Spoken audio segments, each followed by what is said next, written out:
Hello and welcome to pmclounge.com. In this video, we are going over the basics of procurement management. So, procurement management is a knowledge area in itself, and we are covering some of the basics that you should know. This should be the first video that you watch when you're starting your studies on procurement management. Now, if you're into reading articles, first link in the description is going to take you to our official website, pmclounge.com, a related article on this topic itself. So if you're into reading, check the first link out, very important. Also, second link in the description will be the entire playlist of every single video that we have done on procurement management knowledge area. So two important links, check them out. Let's get started and understand procurement management. So, first of all, procurement management is one such knowledge area that stands out from others. The biggest reason for this is the fact that many project managers have no experience with it. And I'll give you an example of this.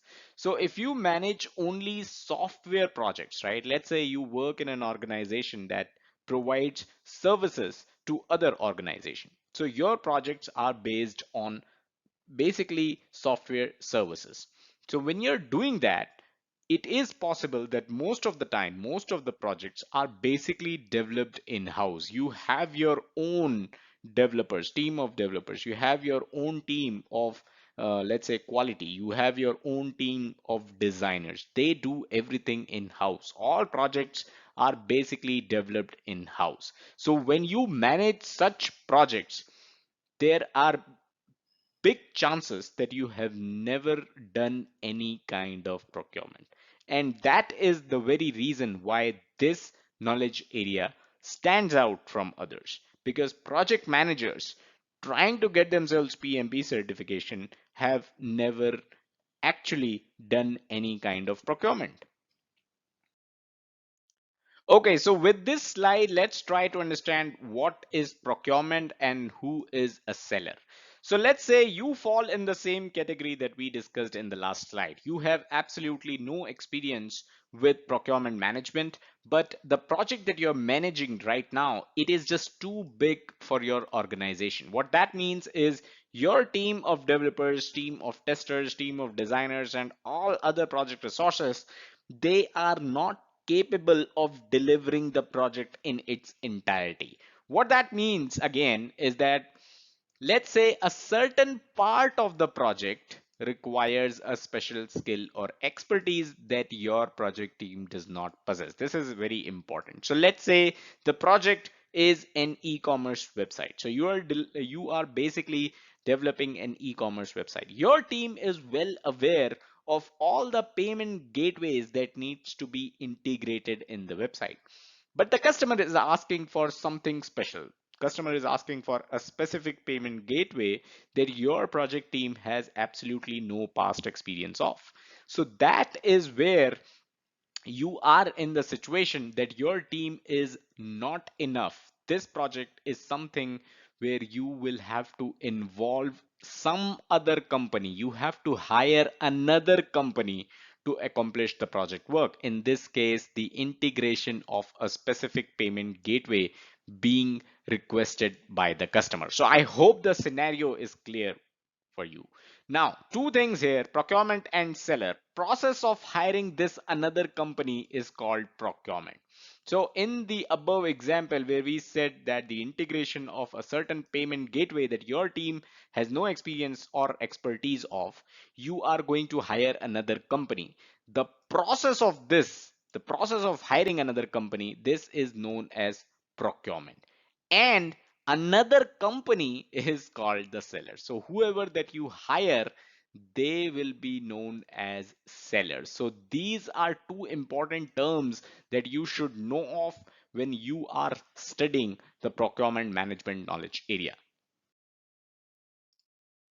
Is this your job? And I'm saying so because at some point during your study of procurement management, you might realize that this entire thing is not your forte. This is not your job. The reason is that you might be required to go over contracts. You might be required to follow up with the another company that you have hired, the seller, right? So You are not part of the legal team to go over contracts. You are not part of the purchase department to make sure that the another company does its delivery on time. You are the project manager of this project. So as a project manager, should you really be involved in procurement, or is this just a knowledge area that you need to study for your PMP exam? The answer is yes, you should be involved as a project manager in the process of procurement. End of the day, it is your project. And this is something that you should realize, and this is something which is the most important. You are accountable for your project. So let's say if some other company is selling you a product or a service, in our case, in our example that we discussed, it was the fact that they were providing us an expertise of integrating a certain payment gateway that our team was not aware of. So the success of the project depends on the seller being able to integrate this payment gateway. If they fail to deliver, your project does not succeed. So you can go to the legal department, you can go to the purchase department, but end of the day, it was your project. You were accountable for it. And if the seller was not able to deliver the integration of a certain payment gateway, your project did not succeed. You were accountable for it. And that is the reason why, even as a project manager, you should be involved in the process of procurement. A quick reminder before we move ahead, if you're looking for 1.5 hour free project management 101 session, head over to pmclounge.com/pm101.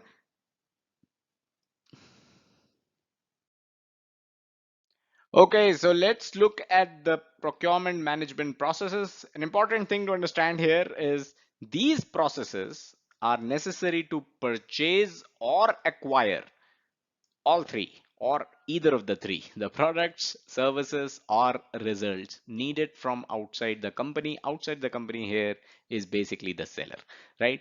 So whenever you are required to purchase or acquire the product, services, or results from the seller, these are the processes that you need to follow, the procurement management processes. So let's take a look at the PGKA mapping. Planning process group has one process, the plan procurement management. Executing process group, one process, the conduct procurements process. And finally, monitoring and controlling process group, one process known as control procurements.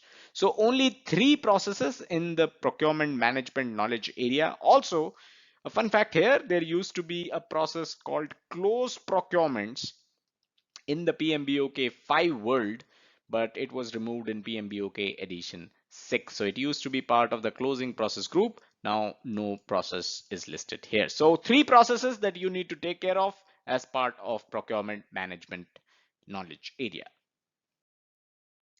Okay, so for the purpose of this video, let's take a quick look at all three processes. Of course, we are going to be dealing with them in detail in our future videos on procurement management processes. So the first one is plan procurement management. This is the process where you do three things. You document the project purchasing decision, you specify the approach, and you identify potential sellers. So you are documenting what are your purchasing decisions. You are going to specify the approach that you're going to use, and you are going to identify potential sellers that may be available in the market, and they are the ones that are selling you the product, the service, or the result that you are looking for. Second is conduct procurement. So this is the process again where you're doing three things. You are obtaining seller responses. So you know potential sellers from your previous process. Now you're obtaining their responses. You are selecting a seller, one amongst them, you are selecting them, and then you are awarding a contract. In our example, you are going to award the contract to one of the seller and ask them to integrate a special kind of payment gateway in your e-commerce website project. Finally, the last process is control procurements.